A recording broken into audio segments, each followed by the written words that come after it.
யாரை கிஃப்ட் கொடுக்குறாங்க எடுங்க. திஸ்வந்துக்கு இன்னைக்கு பிறந்த நாள். இன்று பிறந்த நாள் காணும் திஸ்வந்த்ராம் அவர்கள் பெற்றோர்கள், அப்பா அம்மா, அக்கா, தம்பி திஸ்வந்த்ராம்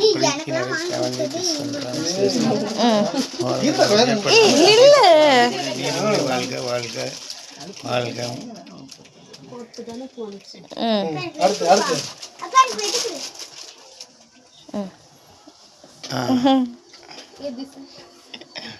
அக்கா பக்கத்துல என்ன கொடுக்கா கிஃப்ட்னா வீடியோ தானே? வீடியோ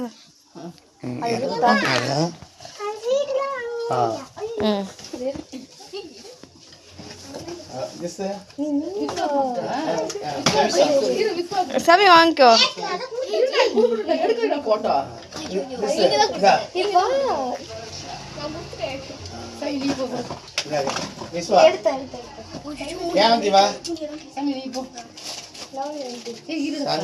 அபி போதுங்க.